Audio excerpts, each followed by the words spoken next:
صلی اللہ علیہ وسلم کی حدیث مبارکہ ہے. میرا عزیز دوست ساتھی، میرے بزرگوں، میرے دینی ماں بہنوں، اللہ نے اس قرآن کریم کا آیت میں ارشاد فرمایا، اے لوگوں جو لوگ ایمان لائے ہو تم سچے دل سے توبہ استغفار کرو. یہ ممکن ہے کہ اللہ رب العزت تمہارے گناہوں کو معاف کر دے اور اس کے وجہ تم کو جنت کا مقام نصیب عطا فرمائے، اور اس جو ایسی جنت ہوگی جس کے نیچے نہریں بہتی ہوگی. سبحان اللہ. سورہ تحریم آیت نمبر 8 ورس نمبر 1 کبھی بھی جا کر یہ پڑھیے، ہمارا ایمان تازہ ہو جاتا ہے. اللہ رب العزت نے کیا فرمایا؟ اے لوگوں جو لوگ ایمان لائے ہو تم اللہ سے سچی پکی توبہ کرو. سبحان اللہ. بارک اللہ.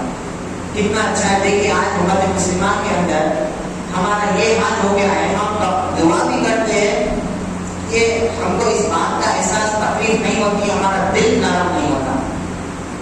ہم اتنے گناہ کرتے ہیں، اتنے گناہ کرتے ہیں، چاہے وہ 24 گھنٹے میں لے لیجیے. کئی لوگوں کو گالی گلوچ سے پیش آتے ہیں، بد اخلاقی کے ساتھ پیش آتے ہیں. کئی ایسے لوگوں کے حق مارتے ہیں، ماں باپ کے ساتھ بالکل نہیں جھڑک کے بات کرتے ہیں، آواز سے بات کرتے ہیں. اللہ رب العزت نے ایسے لوگوں کے بارے میں فرمایا جو اپنے ماں باپ کے نافرمان ہیں، ان کی دعائیں بھی عبادت بھی قبول نہیں ہوتی. اور دعا بھی عبادت ہے، دعا بھی عبادت ہے. اب وہ شخص کا کیا کہنا جو ماشاء اللہ 5 وقت کا نمازی ہو، حج کر کے ہو، عمرہ کر کے ہو، اچھے نیک صالح عمل کر کے ہو، لیکن وہ توبہ استغفار نہیں کرتا ہے. توبہ استغفار اللہ کے رسول صلی اللہ علیہ وسلم، نوح علیہ السلام اور ایوب علیہ السلام، بہت سارے انبیاء صلی وسلم جب کبھی بھی مشکل حالات میں آتے تو استغفار کرتے، اللہ سے معافی طلب کرتے. یونس علیہ السلام مچھلی کے پیٹ میں تھے، 3 اندھیروں میں تھے. کتنے؟ 3 اندھیروں میں تھے. آپ یونس علیہ السلام سمندر کا اندھیرا ایک تھا، مچھلی کے پیٹ کا اندھیرا تھا اور رات کا اندھیرا تھا. اسی وقت میں بھی یونس علیہ السلام ڈائریکٹ یہ نہیں بولے میری پریشانی کو دور کرو، ڈائریکٹ یہ اللہ سے دعا نہیں مانگی کہ مچھلی کے پیٹ سے نکالو، بلکہ قرآن نے اس کو نقل کیا ہے، لا الہ الا انت سبحانک انی کنت من الظالمین. یہ سنت کا طریقہ ہے کہ اللہ کے رسول صلی اللہ علیہ وسلم نے فرمایا ہے کہ آپ دعا مانگو تو پہلے اللہ کی حمد ثنا بیان کرو. سبحان اللہ. دعا کا طریقہ کیا ہے؟ پہلے اللہ کی حمد ثنا بیان کرو. لا الہ الا انت، نہیں ہے کوئی معبود سوائے اللہ کے، کوئی عبادت کے لائق ہے ہی نہیں. سبحان اللہ. اللہ رب العزت آپ کی ذات پاک ہے. انی کنت من الظالمین، میں ظالموں میں سے ہوں. یہ دعا مانگنا تھا. اللہ رب العزت نے یونس علیہ السلام کو مچھلی کے پیٹ سے نکالا. میرے عزیز دوست ساتھی، میرے بزرگوں، میرے دینی ماں بہنوں، ہم کو اس بات کا تزکیہ نفس کرنا چاہیے. دعا مانگنا ہے تو سنت کے طریقے سے دعا مانگے، اور خاص طور پر یہ دعا میں ہمیشہ اس بات کا خیال رکھیں ہم ہمارے سے جانے انجانے میں اگر گناہ نہیں بھی کریں، ایسا تو پاسبل نہیں ہوگا، میں جا کر سمجھتا ہوں. ہمارے سے تو گناہ ہوتے ہیں کہ ہم گناہ کے یعنی خطاکار ہیں. کوئی ایسا نہیں کہہ سکتا ہے کہ میں گناہ نہیں کیا. چھوٹے موٹے جانے انجانے ہر کسی سے گناہ ہوتے ہیں.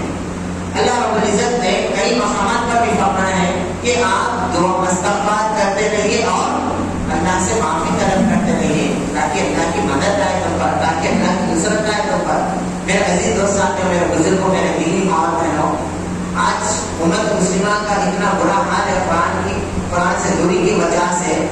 دعا اور استغفار ہم کو وہ محسوس ہی نہیں ہوتا ہے. جتنا بھی ہم کو خالی ٹائم ملتا ہے، خالی وقت ملتا ہے، تو ہم اپنے وقت کو موبائل میں برباد کیا کرتے ہیں. واٹس ایپ، فیس بک، فلانا سوشل میڈیا. الحمدللہ سنا الحمدللہ، اللہ نے ہم کو اتنی نعمت سے سرفراز کیا ہے. جتنا ہو سکے توبہ استغفار کریں. میرے عزیز دوست ساتھی، میرے بزرگوں، میرے دینی ماں بہنوں، دعا یہ استغفار اور توبہ مانگنے سے دنیا کے ساتھ ساتھ آخرت میں بھی ہمارے لیے کامیابی نجات ہے. جیسا کہ اس آیت کریمہ میں اللہ رب العزت نے فرمایا ہے تم اللہ سے سچی پکی توبہ مانگو، اور اگر کوئی سچی پکی توبہ مانگتے ہیں تو ان کو جنت میں مقام ملے گا اور جس کے نیچے نہریں بہتی ہوگی. میرے عزیز دوست ساتھی، میرے بزرگوں، کون نہیں چاہتا کہ ہم کو جنت میں مقام ملے؟ کون نہیں چاہتا اللہ کی نعمتیں ہم پر نازل ہو؟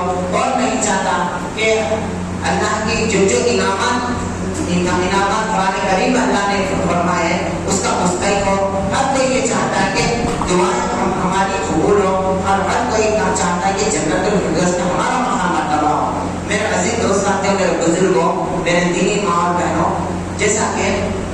اللہ رب العزت نے کئی مقامات پر فرمایا ہے کہ سورہ بقرہ آیت پر 222 میں اللہ رب العزت نے ارشاد فرمایا اللہ کے محبوب بندے بن جاتے ہیں جو کوئی توبہ استغفار کرتے ہیں. سبحان اللہ الحمدللہ. توبہ استغفار کی برکت کیا ہے؟ اللہ کے محبوب بن جاتے ہیں. اب جو کوئی اللہ کے محبوب بن جائے اس کو کچھ نقصان ہو سکے گا؟ نہیں ہو سکے گا. اس کو کچھ تکلیف ہوگی؟ ہرگز نہیں ہو سکے گی. چاہے وہ دنیا کے معاملات میں ہو چاہے وہ آخرت کے معاملات میں ہو. اور دوسری جگہ پر اللہ رب العزت ارشاد فرماتے ہیں جو کوئی توبہ استغفار کرتا ہے اللہ اس کی مغفرت فرما دیتے ہیں, اللہ اس کے گناہوں کو معاف فرما دیتے ہیں. میرے عزیز دوست ساتھیوں, میرے بزرگوں, میرے دینی ماں بہنوں, ذرا ہم کو اس بات کا غور فکر کرنا چاہیے. اب ہم کو محسوس نہیں ہو رہا ہے کہ ہم گناہ کرتے ہیں, کسی لوگوں کو تکلیف دیتے ہیں. کئی ایسے گناہ میں ملوث ہیں جو ہم کو محسوس بھی نہیں ہوتا. اگر اللہ نہ کرے ہمارا انتقال ہو گیا تو آخرت میں ہم کو پچھتانے کے سوا اور کچھ نہیں ملے گا. اور تیسری جگہ پر سورہ طٰہٰ آیت نمبر 82 میں اللہ رب العزت ارشاد فرماتے ہیں اللہ لوگوں کو معاف کر دیتا ہے جو میری طرف رجوع کرے, توبہ استغفار کرے. جو توبہ کرتا ہے میں اسے معاف کر دوں گا مگر کہ وہ ایمان والا ہو اور نیک عمل کرے اور کرتا رہے.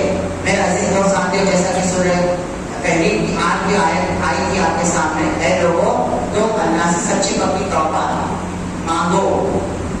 میرے عزیز دوست ساتھیوں, توبہ استغفار بھی ہم کو ایسا مانگنا ہے. مثال کے طور پہ اللہ نہ کرے کسی کے ساتھ گناہ ہو گیا ہے تو اللہ سے معافی مانگے اور اس کا ارادہ کرے اے اللہ رب العزت وہ نیکسٹ ٹائم آنے والے انشاءاللہ نیکسٹ بار ہو تو وہ گناہ میں نہیں کروں گا. مثال کے طور پر کسی سے زنا ہو گیا, مثال کے طور پر کوئی شراب پی لے, مثال کے طور پر کوئی کسی کو تکلیف دے دے, کسی کا حق مار دے, کسی کا فراش نقصان کر دیے, اللہ سے توبہ کرے, استغفار کرے, دعا کرے اللہ میرے گناہ کو معاف فرما دے. اللہ اب سے وہ کام میں نہیں کروں گا, اب سے وہ گناہ میں نہیں کروں گا. تو اللہ رب العزت ان لوگوں کو خوشخبری دے رہے ہیں.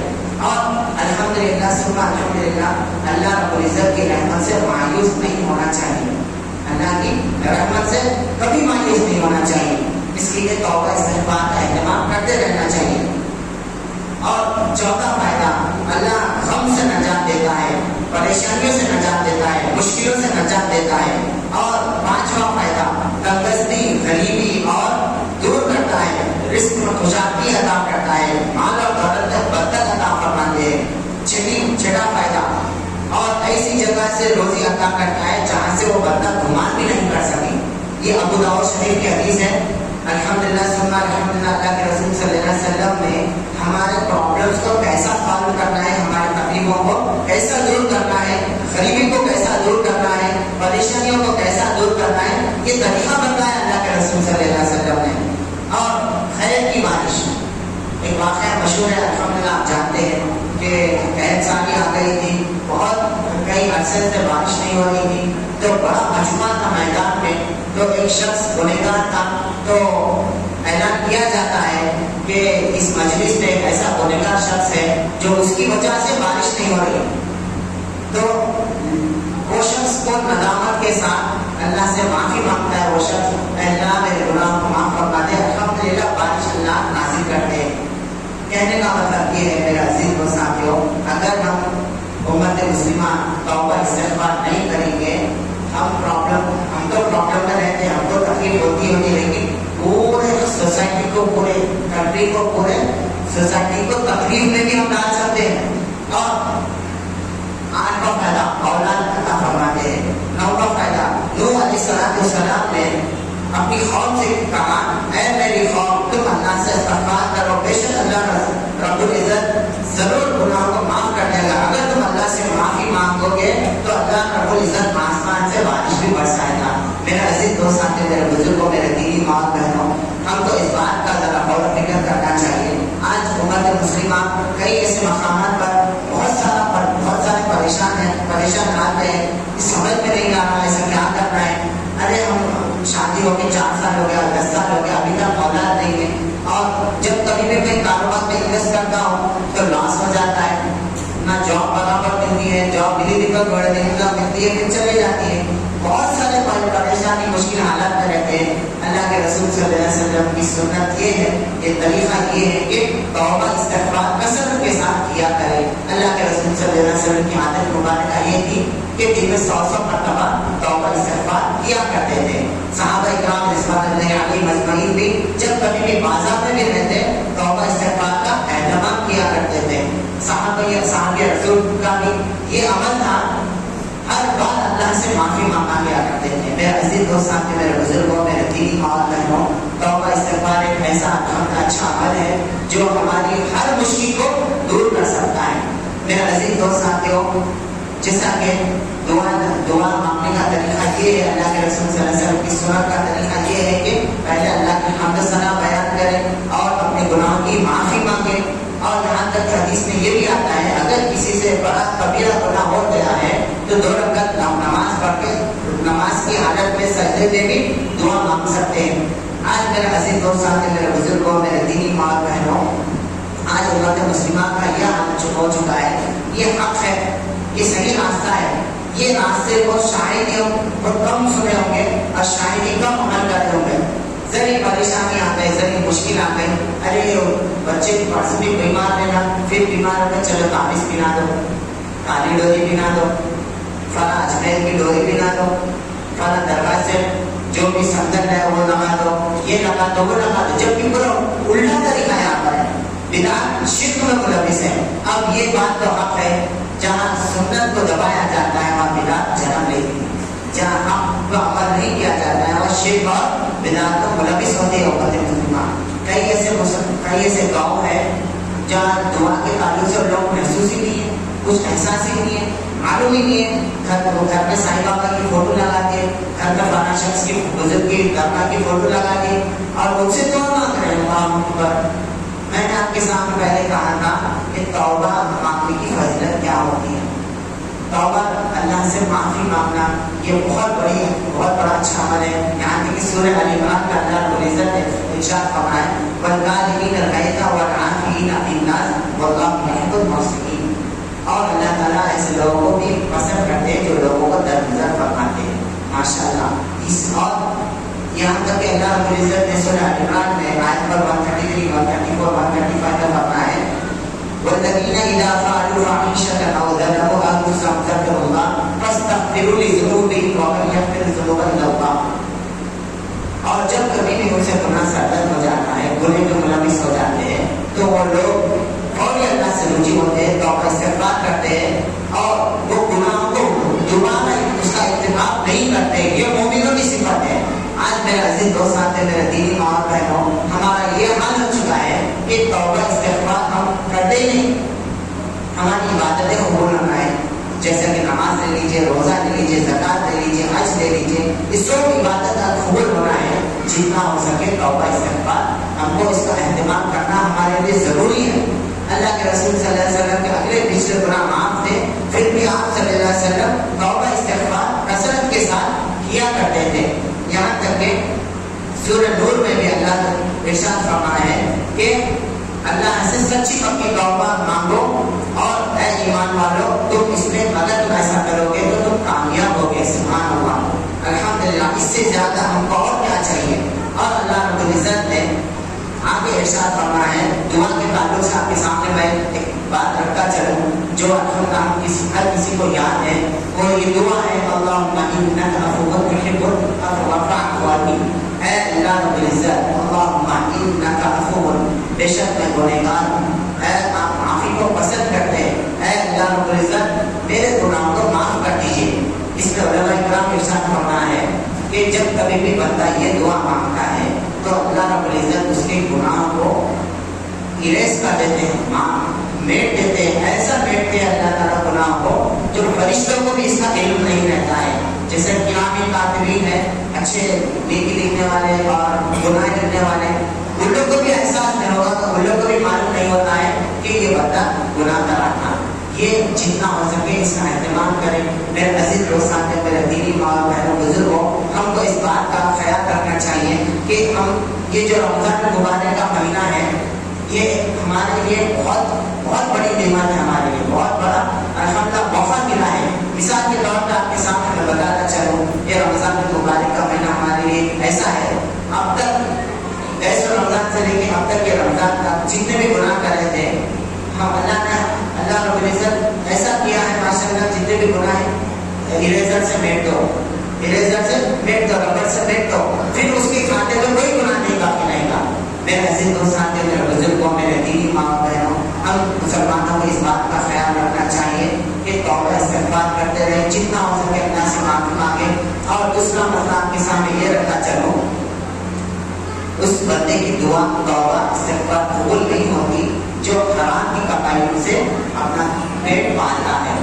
اس بات کا بھی ہم کو خیال رکھنا چاہیے، کہیں ایسا نہ ہو کہ پورا اچھا عمل کر رہے ہیں لیکن جو ہمارا کاروبار ہے، جو ہمارا بزنس ہے، لوگوں کو غلط طریقے سے ڈبا کے خرچہ لے کے اس کو بالکل یعنی دھوکہ دے کے، جیسا کہ مثال کے طور پہ کسی کو بول دیے کہ بھائی یہ فلاں شخص یہ چیز والا آئٹم لے لیجیے، یہ اتنے میں ہے، جبکہ اس کا پرائس وہ ہوتا ہی نہیں۔ اور کہیں ایسا یہ بھی ہوتا ہے کہ خاص کر رشتے دار میں ہوتا ہے کہ ان کی زمین لے لیے، ان کا گھر لے لیے اور ان کے گھر کے اوپر قبضہ کر لیے اور اس کے ذریعے سے ہم کمانے، اس کے دو خرچہ پڑ رہے ہیں، یہ حرام کی کمائی ہے، یہ پورا جو بھی ہے انلیگل ہے، یہ اللہ رب العزت کے جگہ ہے، اللہ رب العزت کے لیے قابل قبول ہرگز نہیں اس کا عمل، اگر کتنا بھی نیک عمل کر لے۔ اور دوسرا مسئلہ ہے بڑی آتا ہے، اگر کسی کے ماں باپ ناراض ہے اپنے اولاد سے تو بھی اللہ تعالیٰ اس کی عبادت، اس کی دعا قبول نہیں کرتے۔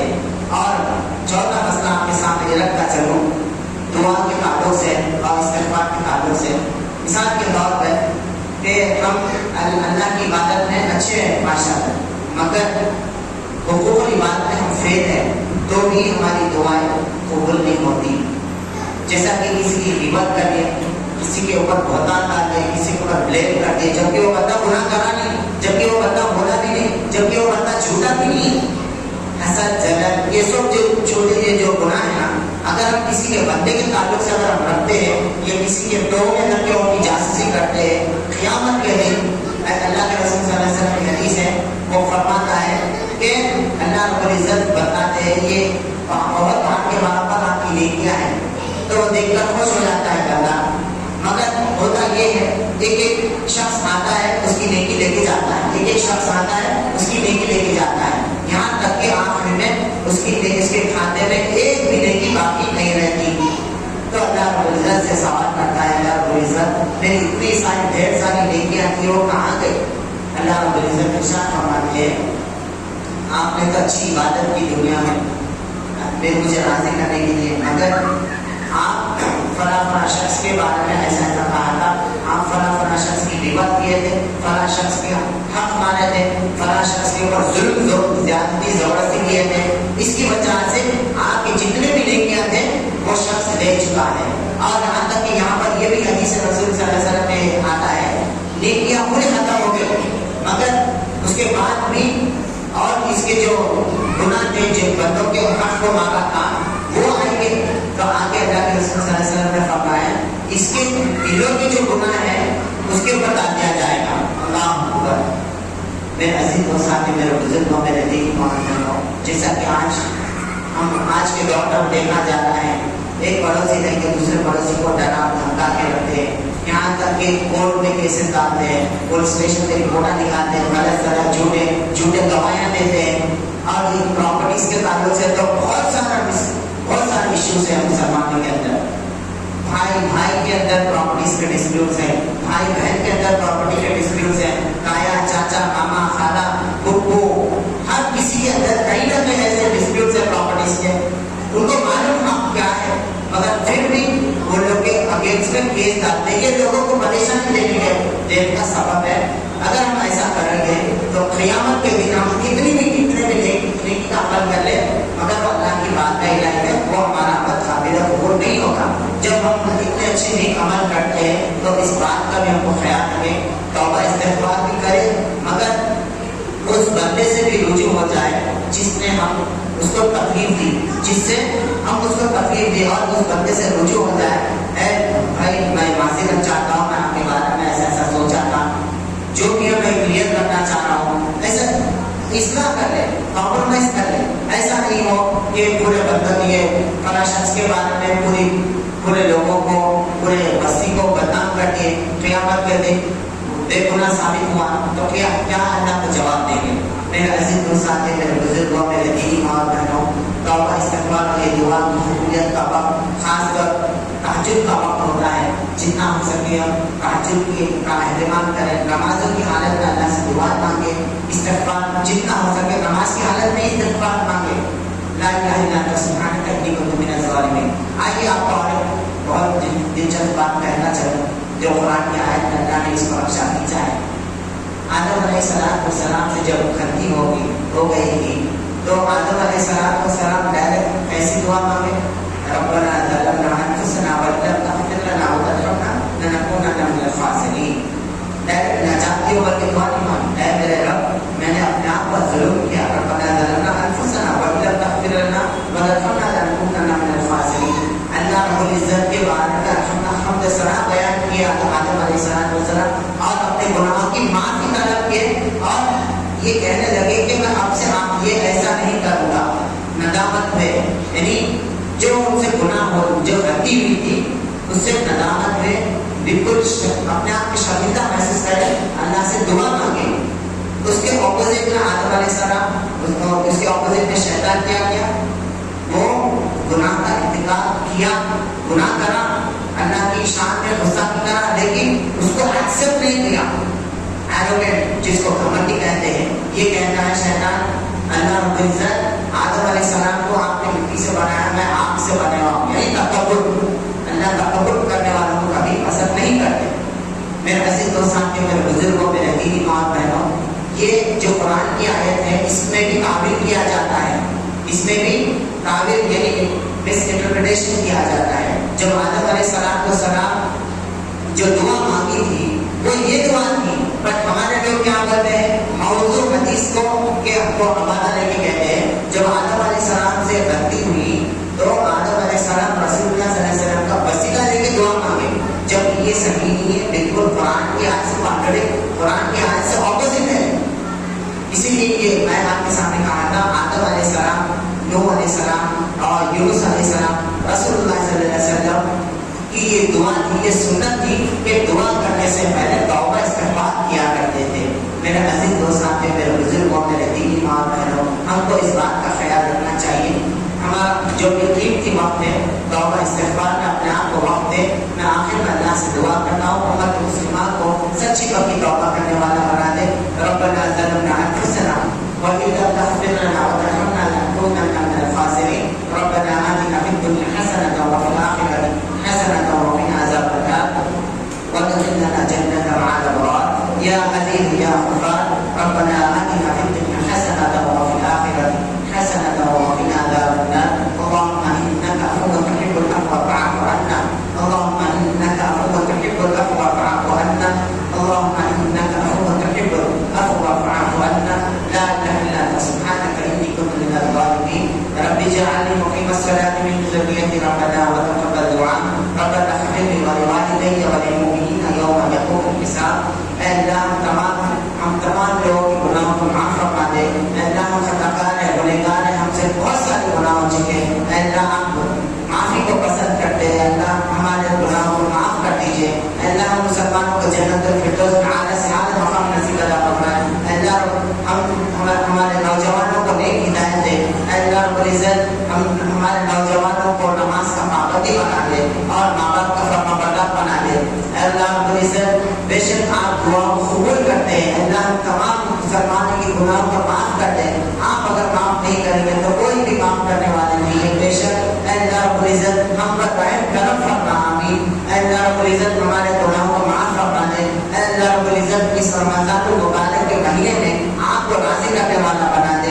ہم کو نمازوں کا اہتمام کرنے والا بنا دے، قرآن کی تلاوت کرنے والا بنا دے اور نوافل کا اہتمام کرنے والا بنا دے. ہم جو کچھ بھی ٹوٹی پھوٹی عبادتیں کی ہیں اللہ رب العزت آپ کی بارگاہ الہی میں آپ کی اسماء کے وسیلے سے ہم دعائیں مانگتے ہیں. اللہ ہماری دعا کو قبول فرما.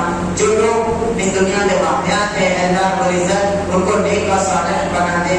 اللہ جو لوگ اس دنیا میں پریشان حال میں ہیں اللہ ان کی پریشانی کو درگزر فرما دے، پریشانی کو دور کر دیجیے اللہ۔ جو مسلمان بیمار حال ہے اللہ کی شفا کمی نصیب عطا فرما اللہ۔ جو لوگ جن کی بھی شادی نہیں ہوئی اللہ رب العزت ان کو بہترین سے بہتر جو ہے عنایت عطا فرما اللہ رب العزت۔ جس کی شادی ہو چکی ہے اللہ ان کو نیک اور صالح اولاد نصیب عطا فرما اللہ رب العزت۔ جس کی اولاد ہے ان کے اپنے ماں باپ کا فرما بردار بنا دے اللہ رب العزت۔ ہمارے ماں باپ کے اوپر رحم کرم عطا فرما رب ارحمنا کما ربیانی صغیرا رب ارحمنا کما ربیانی صغیرا۔ سبحان ربک رب العزة عما یصفون وسلام علی المرسلین والحمد للہ